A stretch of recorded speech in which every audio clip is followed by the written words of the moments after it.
ಹೊರ ಬರ್ತಾ ಇವೆ, ಮೃತದೇಹಗಳು ನೋಡ್ತಾ ಇದ್ದೀವಿ. ನಿಜಕ್ಕೂ ದಕ್ಷಿಣ ಭಾರತ ಕಂಡಿರ್ತಕ್ಕಂಥ ಈ ಬಾರಿಯ ಅತಿ ದೊಡ್ಡ ದುರಂತ ಇದು. 106ಕ್ಕೆ ಏರಿಕೆ. ಸೇನಾ ಹೆಲಿಕಾಪ್ಟರ್ಗಳನ್ನ ಬಳಸಿ ರಕ್ಷಣಾ ಕಾರ್ಯಾಚರಣೆ ಮಾಡೋದಕ್ಕೆ ಪ್ರಯತ್ನ ಮಾಡಲಾಯಿತು. ಆದ್ರೆ ಅದು ಎಷ್ಟರ ಮಟ್ಟಿಗೆ ಸಕ್ಸಸ್ಫುಲ್ ಆಗುತ್ತೆ ಗೊತ್ತಿಲ್ಲ. ಯಾಕೆ ಗೊತ್ತಾ, ಲ್ಯಾಂಡ್ ಎಲ್ಲಿ ಮಾಡ್ತಾರೆ? ಹೆಲಿಕಾಪ್ಟರ್ನ ಲ್ಯಾಂಡ್ ಮಾಡಕ್ಕೆ ಜಾಗ ಸಿಗ್ತಾ ಇಲ್ಲ ಅನ್ನೋಂಥ ಪರಿಸ್ಥಿತಿ. ಬೆಳಗ್ಗೆಯಿಂದ ಕೂಡ ಮಧ್ಯಾಹ್ನದಿಂದ ಕೂಡ ಸೇನಾ ಹೆಲಿಕಾಪ್ಟರ್ಗಳನ್ನ ಕಳಿಸಿ ರಕ್ಷಣಾ ಕಾರ್ಯ ಮಾಡುವಂತ ಪ್ರಯತ್ನ ಮಾಡ್ತಾ ಇದ್ದಾರೆ. ಬಹುಶಃ ಆಸ್ ಆಫ್ ನೌ ಎಲ್ಲೆಲ್ಲಿ ನಡುಗಡ್ಡೆಗಳಲ್ಲಿ ಜನ ಸಿಕ್ಕಾಕೊಂಡಿದ್ದಾರೋ ಅವರನ್ನ ಗುರುತಿಸೋದಕ್ಕೆ ಸೇನಾ ಹೆಲಿಕಾಪ್ಟರ್ಗಳನ್ನ ಬಳಸಬಹುದೇ ಹೊರತು ರಕ್ಷಣಾ ಕಾರ್ಯ ಮಾಡೋದಕ್ಕೆ ಹೆಲಿಕಾಪ್ಟರ್ಗಳನ್ನ ಲ್ಯಾಂಡ್ ಮಾಡಕ್ಕಾಗುತ್ತಾ ಇಲ್ವೋ ಬಹುಶಃ ಗೊತ್ತಿಲ್ಲ. ಈಗ ಬರ್ತಾ ಇರೋ ರಿಪೋರ್ಟ್ಸ್ ಪ್ರಕಾರ ಇದುವರೆಗೂ ಕೂಡ ಸೇನಾ ಹೆಲಿಕಾಪ್ಟರ್ಗಳನ್ನ ಸುರಕ್ಷಿತವಾಗಿ ಲ್ಯಾಂಡ್ ಮಾಡೋದಕ್ಕೆ ಅಂತ ಒಳ್ಳೆ ಜಾಗ ಏನೂ ಸಿಕ್ಕಿಲ್ಲ. ಹಾಗಾಗಿ ಇನ್ನೂ ಕೂಡ ನಡುಗಡ್ಡೆಗಳಲ್ಲಿ ಸಿಕ್ಕಾಕೊಂಡಿರೋರನ್ನ ಗುರುತಿಸೋದಕ್ಕೆ ಹೆಲಿಕಾಪ್ಟರ್ಗಳನ್ನ ಬಳಸ್ತಾ ಇದ್ದಾರೆ ಅಂತ ಅನ್ಸುತ್ತೆ. ಎನಿವೆ, ಇಷ್ಟೆಲ್ಲ ಮಾಡಿದ್ರು ಕೂಡ ತಮಿಳುನಾಡು ಸರ್ಕಾರ ಕೈ ಜೋಡಿಸಿದೆ, ಕರ್ನಾಟಕ ಸರ್ಕಾರ ಕೈ ಜೋಡಿಸಿದೆ, ಕೇಂದ್ರ ಸರ್ಕಾರ ನೆರವನ್ನ ಕಳಿಸಿದೆ, ಸೇನೆಯನ್ನ ಕಳಿಸಿದೆ. ಇಷ್ಟೆಲ್ಲ ಆದರೂ ಕೂಡ ಅಷ್ಟೊಂದು ದೊಡ್ಡ ಪ್ರಕೃತಿ ವಿಕೋಪದ ಮುಂದೆ ಮನುಷ್ಯ ಅಸಹಾಯಕನೇ.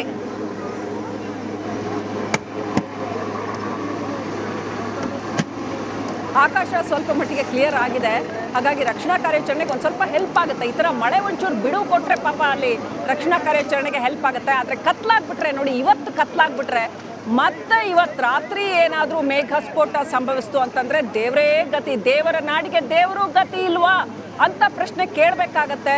ಈಗ ರಾತ್ರಿ ಇನ್ನೇನು ಕತ್ಲಾಗ್ತಾ ಇದೆ, ಪೂರ್ತಿ ಕತ್ಲಾಗೋದ್ರೊಳಗೆ ಎಷ್ಟು ಹೆಚ್ಚು ರಕ್ಷಣಾ ಕಾರ್ಯಾಚರಣೆ ಮಾಡೋದಕ್ಕೆ ಸಾಧ್ಯನೋ ಅದನ್ನ ಮಾಡಿಬಿಡ್ಬೇಕು. ಅಕಸ್ಮಾತ್ ಕತ್ಲಾದ ಮೇಲೆ ಪರಿಸ್ಥಿತಿ ಇನ್ನೂ ಕೈಮೀರಿ ಹೋಗುತ್ತೆ, ಕಷ್ಟ ಆಗುತ್ತೆ. ಎಷ್ಟು ಜನ ಆಹಾರ ಇಲ್ಲದೆ, ಬಟ್ಟೆ ಇಲ್ಲದೆ ಅಥವಾ ಯಾವುದೇ ರೀತಿ ಸೌಲಭ್ಯಗಳಿಲ್ಲದೆ ಎಲ್ಲೆಲ್ಲಿ ಸಿಕ್ಕಾಕೊಂಡಿದ್ದಾರೋ ಗೊತ್ತಿಲ್ಲ. ಒಟ್ಟಿನಲ್ಲಿ ನಡುಗಡ್ಡೆಗಳು ಅನೇಕ ಕ್ರಿಯೇಟ್ ಆಗಿದ್ದಾವೆ, ನಿರ್ಮಾಣಗೊಂಡಿದ್ದಾವೆ. ಅಂಥ ನಡುಗಡ್ಡೆಗಳಲ್ಲಿ ಇರ್ತಕ್ಕಂಥವ್ರಿಗೆ ಆಹಾರ ಒದಗಿಸೋ ಕೆಲಸ ಹೆಲಿಕಾಪ್ಟರ್ ಮೂಲಕ ಕೂಡ ಆಗಬೇಕಾಗಿದೆ. ಬಹಳ ದೊಡ್ಡ ಸವಾಲಿನ ಕೆಲಸ ಇದು. ಹಲವು ರೀತಿಯಲ್ಲಿ ಒಂಥರ ಅಲ್ಲ ರೀ, ಪ್ರಕೃತಿ ಮುನಿದಿರೋದು ನೋಡಿ. ಮೇಘ ಸ್ಫೋಟ ಸಂಭವಿಸ್ತು ಒಂದ್ ಕಡೆ, ಮತ್ತೊಂದ್ ಕಡೆ ಲ್ಯಾಂಡ್ ಸ್ಲೈಡ್ ಆಯ್ತು, ಗುಡ್ಡ ಕುಸಿತ ಆಯ್ತು, ಮತ್ತೊಂದ್ ಕಡೆ ಪ್ರವಾಹದೋಪಾದಿಯಲ್ಲಿ ನೀರು ಹರಿದು ಬಂತು.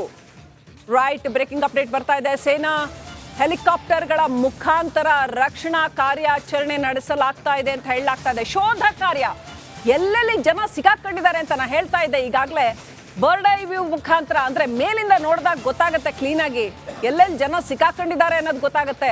ಅಂತ ಕಡೆಗಳಲ್ಲಿ ಜನರನ್ನ ಐಡೆಂಟಿಫೈ ಮಾಡಿ ಗುರುತಿಸಿ ಆ ಮಾಹಿತಿಯನ್ನ NDRFಗೆ ತಲುಪಿಸುವಂತ ಕೆಲಸವನ್ನ ಈ ಹೆಲಿಕಾಪ್ಟರ್ಗಳು ಮಾಡುತ್ತೆ ಅಂತ ಅನ್ಸುತ್ತೆ. ಬಹುಶಃ ಅವರನ್ನ ರಕ್ಷಣೆ ಮಾಡೋದಕ್ಕೆ ಅನುಕೂಲ ಆಗಲಿ ಅಂತ ಸೇನಾ ಹೆಲಿಕಾಪ್ಟರ್ಗಳನ್ನ ಕೂಡ ಬಳಸಿಕೊಳ್ಳಲಾಗ್ತಾ ಇದೆ.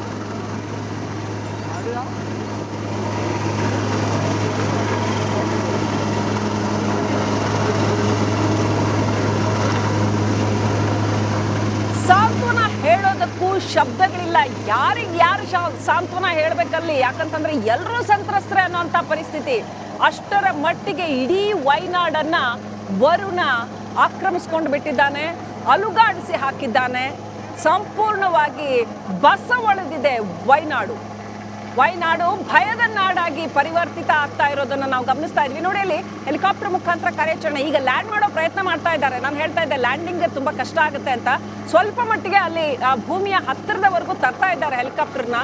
ಬಹಳ ಸ್ಕಿಲ್ ಬೇಕು ಇದಕ್ಕೆಲ್ಲ, ಬಹಳ ನುರಿತಂತಹ ತಜ್ಞ ಪೈಲಟ್ಗಳು ಬೇಕಾಗತ್ತೆ.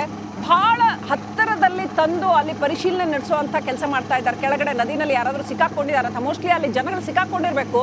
ಹಾಗಾಗಿ ಅದನ್ನ ಗಮನಿಸುವಂತ ಪ್ರಯತ್ನ. ಒಂದು ವೇಳೆ ಹಗ್ಗ ಏನಾದ್ರೂ ಅಂದ್ರೆ ಲ್ಯಾಡರ್ ಇರುತ್ತಲ್ಲ, ರೋಪ್ ಲ್ಯಾಡರ್,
ಭಾರತೀಯ ವಾಯುಸೇನಾ ಪಡೆಯ ಹೆಲಿಕಾಪ್ಟರ್ನ ಅತ್ಯಂತ ಸ್ಕಿಲ್ಫುಲ್ ಆಗಿ ಇಳಿಸಿದ್ದನ್ನ ನಾವು ನೋಡಿದ್ವಿ.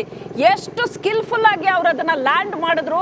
ಅಲ್ಲಿ ನಡುಗಡ್ಡಿನಲ್ಲಿ ಸಿಕ್ಕಾಕೊಂಡಿರ್ತಕ್ಕಂಥ ಜನಗಳನ್ನ ಹೆಲಿಕಾಪ್ಟರ್ ಮುಖಾಂತರ ರಕ್ಷಣೆ ಮಾಡುವಂತ ಕಾರ್ಯಕ್ಕೆ ಈ ಹೆಲಿಕಾಪ್ಟರ್ನ ನಿಯೋಜನೆ ಮಾಡಲಾಗಿದೆ. ಭಾರತೀಯ ವರುಣ ಆಕ್ರಮಿಸ್ಕೊಂಡು ಬಿಟ್ಟಿದ್ದಾನೆ, ಅಲುಗಾಡಿಸಿ ಹಾಕಿದ್ದಾನೆ. ಸಂಪೂರ್ಣವಾಗಿ ಬಸವಳಿದಿದೆ ವಯನಾಡು ಭಯದ ನಾಡಾಗಿ ಪರಿವರ್ತಿತ ಆಗ್ತಾ ಇರೋದನ್ನ ನಾವು ಗಮನಿಸ್ತಾ ಇದ್ವಿ. ನೋಡಿ, ಅಲ್ಲಿ ಹೆಲಿಕಾಪ್ಟರ್ ಮುಖಾಂತರ ಕಾರ್ಯಾಚರಣೆ ಈಗ ಲ್ಯಾಂಡ್ ಮಾಡೋ ಪ್ರಯತ್ನ ಮಾಡ್ತಾ ಇದ್ದಾರೆ. ನಾನು ಹೇಳ್ತಾ ಇದ್ದೆ ಲ್ಯಾಂಡಿಂಗ್ ತುಂಬಾ ಕಷ್ಟ ಆಗುತ್ತೆ ಅಂತ.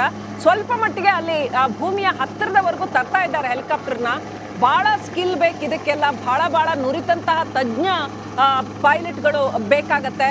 ಬಹಳ ಹತ್ತಿರದಲ್ಲಿ ತಂದು ಅಲ್ಲಿ ಪರಿಶೀಲನೆ ನಡೆಸುವಂತ ಕೆಲಸ ಮಾಡ್ತಾ ಇದ್ದಾರೆ. ಕೆಳಗಡೆ ನದಿನಲ್ಲಿ ಯಾರಾದ್ರೂ ಸಿಕ್ಕಾಕೊಂಡಿದ್ದಾರೆ ಅಂತ, ಮೋಸ್ಟ್ಲಿ ಅಲ್ಲಿ ಜನಗಳು ಸಿಕ್ಕಾಕೊಂಡಿರ್ಬೇಕು. ಹಾಗಾಗಿ ಅದನ್ನ ಗಮನಿಸುವಂತ ಪ್ರಯತ್ನ. ಒಂದು ವೇಳೆ ಹಗ್ಗ ಏನಾದ್ರೂ ಅಂದ್ರೆ ಲ್ಯಾಡರ್ ಇರುತ್ತಲ್ಲ, ರೋಪ್ ಲ್ಯಾಡರ್,